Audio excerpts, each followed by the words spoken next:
Selamat siang teman-teman Tonton TV, apa kabar? Semoga kalian bahagia selalu saat nonton video ini, amin. Kali kita lagi bersama Yamaha Excite versi 2025. Apa aja yang beda? Nah, yang jelas yang beda tampilan luarnya ya, skinnya berubah. Sekarang jadi lebih anak muda, lebih funky teman-teman. Ini adalah warna yang birunya kombinasi antara biru tua di sini dan biru yang lebih menyala di bagian tengahnya. Sebenarnya ada beberapa pilihan warna. Cuma salah satu yang paling catchy adalah warna yang ini teman-teman. Ini nggak lagi yang bergaya adventure banget ya, lebih ke anak muda. Ini sebenarnya adalah Yamaha X generasi kedua. Ini pertama kali launching di Indonesia tahun 2017. Kebetulan waktu itu launchingnya di PRJ dan saya review motor itu saat itu ya di tahun 2017 kan. Dan ternyata kalau dilihat dari tampilannya, terus spesifikasinya, ternyata nggak banyak yang berubah. Masih mirip-mirip, masih sama aja, cuma beda di skinnya aja. Nah, sekalian deh, biarpun nggak banyak yang berubah, tapi boleh dong kita reminding lagi kan, apa yang ditawarkan sama si Yamaha Excite ini. Bahkan harganya sebenarnya di motor masih oke loh teman-teman. Harganya cuma 20 juta aja, nggak terlalu mahal ya. Dengan tampilan desain yang kalau menurut saya cukup catchy, cukup menarik gitu kan. Apalagi populasinya di jalanan nggak terlalu banyak. Kalau kalian pakai motor ini, udah dipastikan lah bakal jadi beda sendiri gitu kan. Jadi pusat perhatian. Oke deh, kita akan langsung lihat dari tampilannya kali, dari bagian depan teman-teman. Di generasi kedua ini sebenarnya ada banyak banget ubahan di bagian fasialnya. Kalau yang generasi pertama kan dia lebih cowok banget ya, maco kotak-kotak. Yang ini sekarang dibikin lebih modern dengan tarikan garis-garis bodi yang agak rounded ya, kayak misalnya di bagian depan sini ini nggak terlalu kaku banget kan.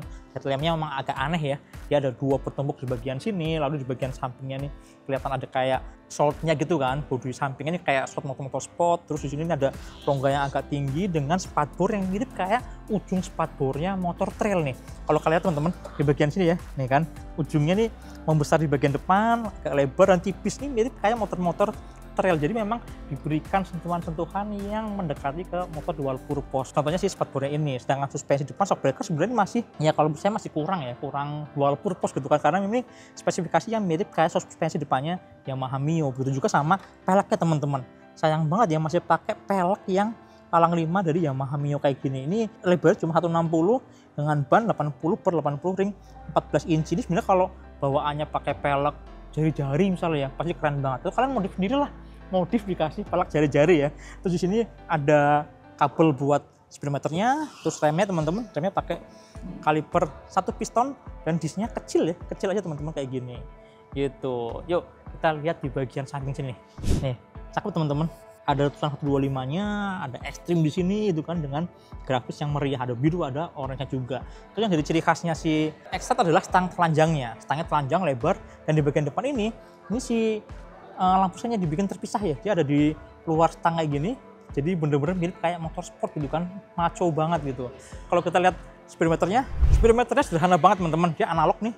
Atas speedometer ada odometer di bagian tengah, ini ada fuel meternya. Terus ini ada beberapa lampu ya, buat lampu sen, beberapa lampu jauh. Ada eco indicator sini yang akan nyala memandu kita untuk berkendara hemat bahan bakar. Dan ada engine check di bagian bawah sini. Stangnya telanjang teman-teman, pakai stang pipa. Terus di sini nih, ini keren nih. Si kabel gasnya sengaja ditaruh di bagian atas nih. Ditaruh di atas, tujuannya apa? Biar mirip kayak gas spontan ya. Dia ada dua kabel gini, push and pull. Jadi kalau ditarik, ditutup responnya cepat teman-teman, respon baliknya. Di sini ada lampu buat hazard, ada tombol starter. Sedangkan sebelah kiri lampu jauh, ada lampu sen dan klakson aja. Sederhana banget. Sedangkan di remnya ini ada parking brake lock yang khasnya Yamaha yang gampang banget dioperasikan.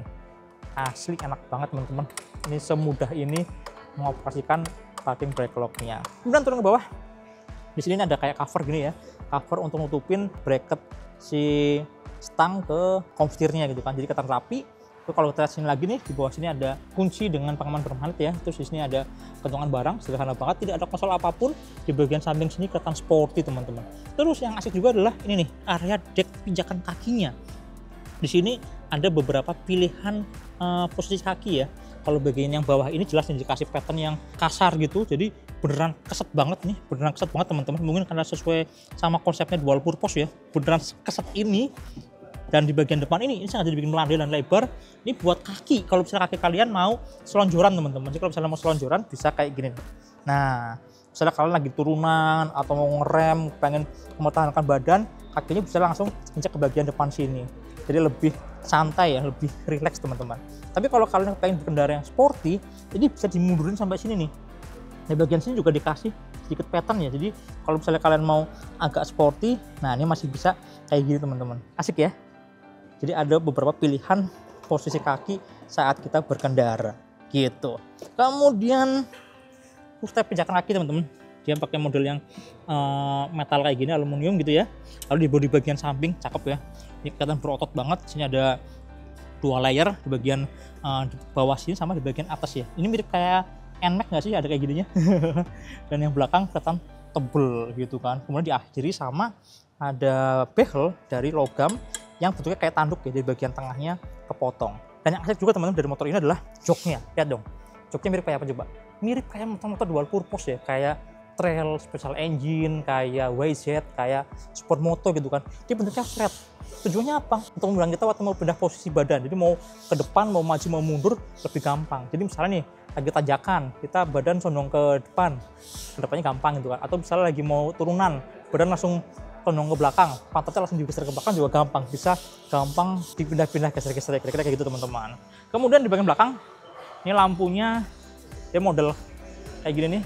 Segi 1, 2, 3, 4, 5, 6, 7, 8, segi 8 ya. Bentuknya unik dengan lampu sen yang ada di bagian luar kayak gini, mirip kayak motorsport, pasti pakai bohlam teman-teman. Dan yang asik juga, lihat nih, ada di shock belakangnya. Dia pakai subtank tabung dan pernya sekarang dikasih warna putih. Jadi kelihatan lebih catchy kan. Jadi di bagian samping ini meriah banget gini, tapi dikasih juga suspensi yang warnanya juga cakep gitu kan. Roda belakangnya pakai 100/70 ring 14, ini lumayan lebar teman-teman ban belakangnya. Jadi biarpun palangnya mirip kayak Mio, tapi lebarnya ini lebih lebar dari punya Mio teman-teman gitu. Kemudian kita sekarang ngomongin mesinnya deh. Ini mesin sebenarnya mesin 125 cc yang generasi pertama ya dari Blue Core gitu kan. Jadi mirip kayak mesinnya Yamaha Mio gitu ya, Mio M3. Salah satu ciri khasnya adalah dia masih pakai dinamo starter konvensional ya, masih pakai brush gitu, ada motornya di bagian tengah sini nih.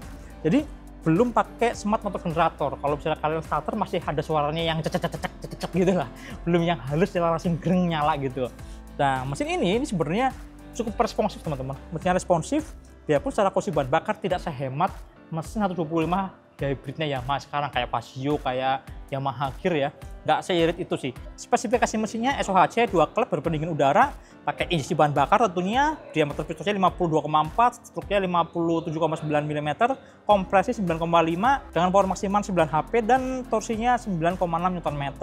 Tenaganya punya ciri khas yang telas itu rata ya, jadi putaran bawah sampai ke atas tuh rata, ngisi terus teman-teman. Kalau buat nanjak-nanjak, buat boncengan sih enak ya, ini mesin yang menurut saya sih powerful ya.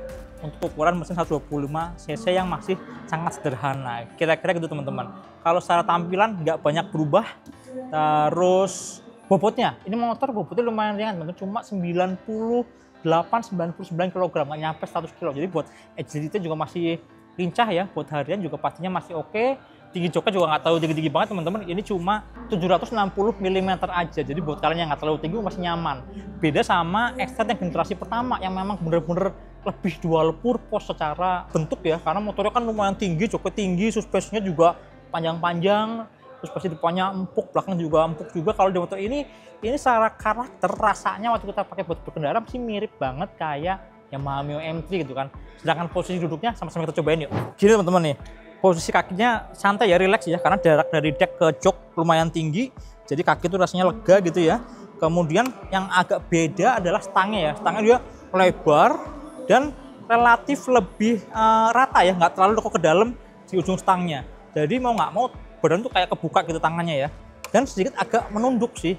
Kalau menurut saya sih kurang tinggi, jadi kalau misalnya dibikin lebih tinggi pasti akan lebih nyaman. Cuma enaknya karena dia pakai stang pipa, jadi lebih gampang lah. Kalian bisa cari stangnya motor-motor sport itu bisa dimasukin ke sini gitu kan. Asik sih posisi berkendara yang kalau menurut saya memang mendukung stylenya ya, mirip kayak naik supermoto, kayak WR gitu kan. Kira-kira gitu teman-teman. Dengan tadi ya posisi kaki yang bisa maju ke depan sini, bisa di tengah, atau bisa agak lebih racing kayak gini. Gitu. Kemudian di bawah joknya teman-teman ini ada bagasi yang nggak terlalu gede, tankinya cuma 4,2 liter. Ya nggak terlalu gede juga sih. Dengan posisi bahan bakar yang kalau menurut saya ya masih oke lah, masih bisa 40 km per liter ya. untuk teknologi yang udah 8 tahun yang lalu teman-teman. Ya masih oke lah ya, biarpun nggak seirit motor-motor zaman sekarang gitu. Gimana menurut kalian? Keren nggak? Kira-kira masih kepengen nggak, masih ngiler nggak dengan konsep Yamaha X-Ride, motor semi dual purpose gitu ya konsepnya. Biarpun sebenarnya secara frame, rangka, suspensi ini lebih ke motor harian sih, mirip kayak Yamaha Mio. Atau malah mungkin sebaiknya NMAX aja kali ya, bikin NMAX yang versi kayak X-Ride. Jadi X-Ride 155 misalnya, wah masih keren tuh. Lebih powerful tenaganya buat touring-touring, buat Outlander atau motocamp, lebih keren gitu kan. Sekalian buat jadi kompetitornya Honda ADV 160. Gimana menurut kalian? Terus kolom komentar ya. Ya wis, sampai jumpa di video berikutnya. Kira-kira itu review singkat kita ngomongin Yamaha X-Ride versi 2025 yang ternyata masih ada, masih eksis teman-teman, dengan beberapa pilihan warna baru. Oke lah, sampai jumpa di video berikutnya. Jangan lupa tonton terus Otomotif TV, nyalakan tombol notifikasi, like, subscribe, dan follow juga Instagram otomotif_tv. Jangan lupa follow juga IG saya di Mas Powo pakai underscore di bagian belakang. Sampai jumpa di video berikutnya. Dadah.